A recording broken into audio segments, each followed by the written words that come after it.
Mr. Chairman, Yes, Senator Pangilinan. well, if I may, kung maaari ko sigurong yung komento is, siguro kung yung Napoles cases, nauwi dun sa halip na absuelto, kulong, baka hindi na nangyari itong mas malaking kurakot.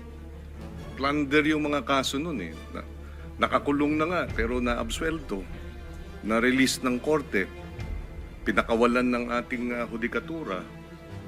So, ang dulo nito lahat naman, hudikatura So, kung maaari, maging sinyales din sa hudikatura na ang taong bayan, pag nakitang mabagal ang hudikatura, baka pati sila irali ng ating mga kababayan. Well said, Senator Pangilinan. Senator Bamakino is recognized. Maraming salamat, Mr. Chairman. Privilege hour. Senator Jingo Estrada is recognized. It is just a manifestation, Mr. President. I am not availing of the privilege hour. Mr. President, I cannot, in good conscience, let the remarks made earlier by our colleague, Senator Francis Pangilinan, during the Blue Ribbon Committee pass without rebuttal. His comments, while not naming us directly, were laced with insinuations, clearly aimed at me and former Senator Bong Revilla, and the legal ordeals I have already faced. With due respect, such statements are not only unfair, they are malicious and utterly uncalled for. Mr. President, let me put on record. Hinarap ko po ang mga kasong isinampa sa akin. Dumaan ako sa mahabang panahon ng paglilitis, pagkakakulong, at pati na ang mabigat na stigma na idinulot nito. Hindi lamang sa akin, kundi maging sa mga miyembro ng aking pamilya na taon ding nagtiis ng pangungutya, pangmamaliit, at panghusga. Sa huli, napatunayan na walang sapat na batayan ang mga ipinukol sa akin na mga akusasyon. Hindi ko kailanman nanaisin na pagdaanan nito ng sino man sa aking mga kasamahan dito ngayon. Mr. President, the courts have spoken with finality. To cast doubt on these decisions is not only an insult to me personally, but a dangerous affront to the judiciary. It undermines the very foundation of our justice system and erodes public trust in due process. Ginoong Pangulo, hindi ako tutol sa sinasagawang pagdinig ng Blue Ribbon Committee. Ngunit, hindi ko pahihintulutan na ang kasalukuyang issue ay gamitin upang idikit muli sa akin ang mga maling paratang at sadyang impluwensyahan ang opinyon ng publiko. Ang mga kasong may kinalaman sa PDAF ay naresolba na ng korte matapos ang masusing proseso ng batas. To insinuate otherwise is nothing less than an attempt to rewrite history and to malign the integrity of the judicial process. I urge my colleagues to exercise prudence, fairness, and much of all, respect. I too deserve to be heard and to defend myself, whether in this august chamber or before any court of law. I am more than ready to dismantle the baseless lies being peddled in the Blue Ribbon Committee, come hell or high water. And I will not allow discredited narratives to be weaponized for political grandstanding. I will not allow my honor, hard-earned and vindicated by the courts, to be sullied by careless remarks. And I hope the committee, the Blue Ribbon Committee, will expunge from the record such malicious and unwarranted remarks that serve no purpose but to malign and mislead. Thank you, Mr. President. Thank you, Senator Serrano. Majority Leader. Senator Francis Pangilinan is recognized. Thank you, Mr. President. Just a very quick manifestation. For the record, there was no intention of maligning any individual. In the manifestation we said earlier during the committee hearing of the Blue Ribbon Committee, wala pong personalan. Gaya ng nabanggit ng butihing senador, wala po tayong pinangalanan. Humihingi tayo ng unawa. Dahil bago pa nung hearing na yon, tayo po ay humurap sa judiciary. At doon din na tinalakay at pinag-usapan ang problema ng conviction rates, particular ng Sandigan Bayan. 47% ang conviction rates ng Sandigan Bayan. Ibig sabihin, sa bawat dalawang kaso, isa absuelto. That was the context, Mr. President, of our manifestation earlier. There was no intention of maligning any senator with that manifestation. For the record, Mr. President, and again, humihingi tayo ng unawa kay Senator Jinggoy Estrada. Wala pong personalan yung ating earlier manifestation. I hope he will understand. Thank you, Senator Francis Pangilinan. President, Yes, if I you may- may respond. Ang sabi po ni Senator Pangilinan, wala ho siyang binanggit na pangalan. Pero napaka-obvious naman po ang kanyang sinabi kanina dun sa Blue Ribbon Committee. Ang sabi niya, if I may quote, well, if I may, kung maaari ko siguro ikomento, is siguro kung yung Napoles cases inauwi doon, halip na absuelto, kulong, baka hindi na nangyari itong mas malaking kurakot.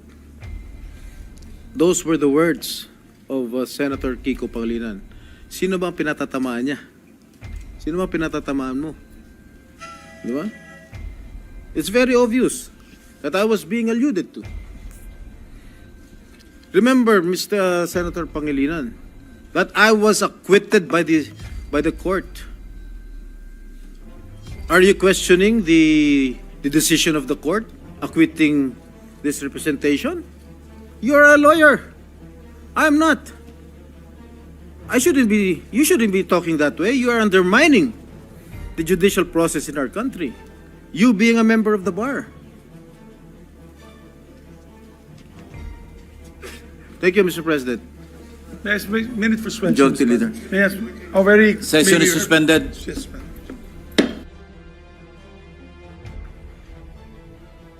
Mr. Chairman, Yes, Senator Pangilinan. well, if I may, kung maaari ko sigurong yung komento is, siguro kung yung Napoles cases nauwi dun sa halip na absuelto, kulong, baka hindi na nangyari itong mas malaking kurakot.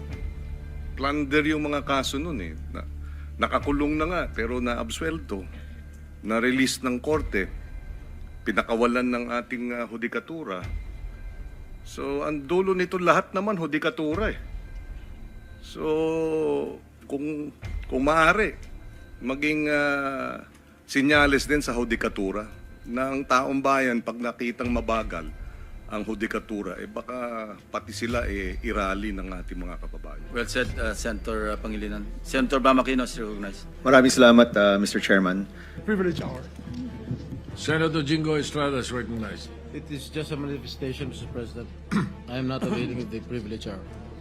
Mr. President, I cannot, in good conscience, let the remarks made earlier by our colleague, Senator Francis Pangilinan, during the Blue Ribbon Committee pass without rebuttal. His comments, while not naming us directly, were laced with insinuations, clearly aimed at me and former Senator Bong Revilla and the legal ordeals I have already faced. With due respect, such statements are not only unfair, they are malicious and utterly uncalled for. Mr. President, let me put on record. Hinarap ko po ang mga kasong isinampa sa akin. Dumaan ako sa mahabang panahon ng paglilitis, pagkakakulong, at pati na ang mabigat na stigma na idinulot nito.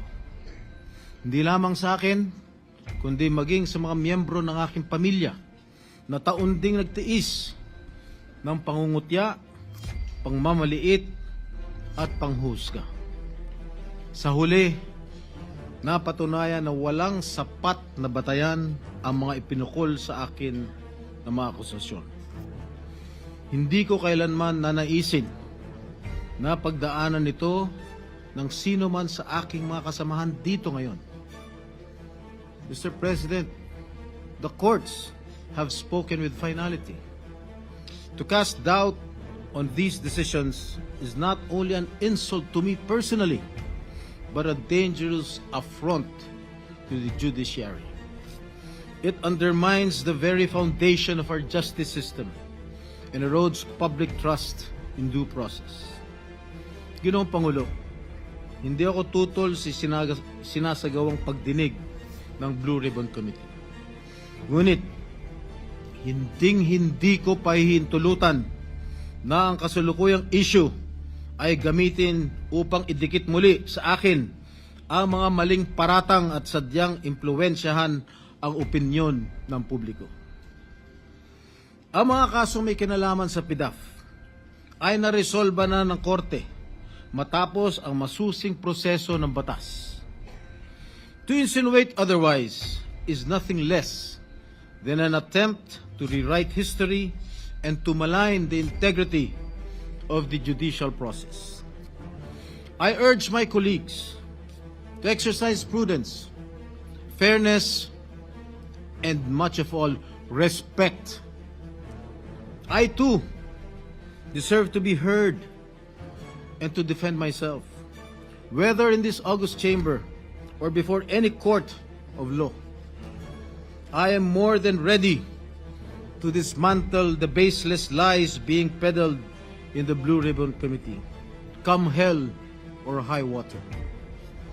And I will not allow discredited narratives to be weaponized for political grandstanding. I will not allow my honor, hard-earned and vindicated by the courts, to be sullied by careless remarks. And I hope the committee, the Blue Ribbon Committee, will expunge from the record such malicious and unwarranted remarks that serve no purpose but to malign and mislead. Thank you, Mr. President. Thank you, Senator Serrano. Majority Leader. Senator Francis Pangilinan is recognized. Thank you, Mr. President. Just a very quick manifestation. For the record, there was no intention of maligning any individual. In the manifestation we said earlier during the committee hearing of the Blue Ribbon Committee, wala pong personalan. Gaya ng nabanggit ng butihing senador, wala po tayong pinangalanan. Humihingi tayo ng unawa. Dahil bago pa nung hearing na yon, tayo po ay humurap sa judiciary. At doon din na tinalakay at pinag-usapan ang problema ng conviction rates, particular ng Sandigan Bayan. 47% ang conviction rates ng Sandigan Bayan. Ibig sabihin, sa bawat dalawang kaso, isa absuelto. That was the context, Mr. President, of our manifestation earlier. There was no intention of maligning any senator with that manifestation. For the record, Mr. President, and again, humihingi tayo ng unawa kay Senator Jinggoy Estrada. Wala pong personalan yung ating earlier manifestation. I hope he will understand. Thank you, Senator Francis Pangilinan. President, yes, if I you may- may respond. Ang sabi po ni Senator Pangilinan, wala ho siyang binanggit na pangalan. Pero napaka-obvious naman po ang kanyang sinabi kanina dun sa Blue Ribbon Committee. Ang sabi niya, if I may quote, well, if I may, kung maaari ko siguro ikomento, is siguro kung yung Napoles cases inauwi doon, halip na absuelto, kulong, baka hindi na nangyari itong mas malaking kurakot. Those were the words of Senator Kiko Pangilinan. Sino ba ang pinatatamaan niya? Sino ba ang pinatatamaan mo? Di ba? It's very obvious that I was being alluded to. Remember, Mr. Senator Pangilinan, that I was acquitted by the court. Are you questioning the the decision of the court acquitting this representation? You're a lawyer. I'm not. You shouldn't be talking that way. You are undermining the judicial process in our country. You being a member of the bar. Thank you, Mr. President. May I ask a minute for suspension? Majority Leader. May I ask, very. Session is maybe- suspended. Yes, ma'am.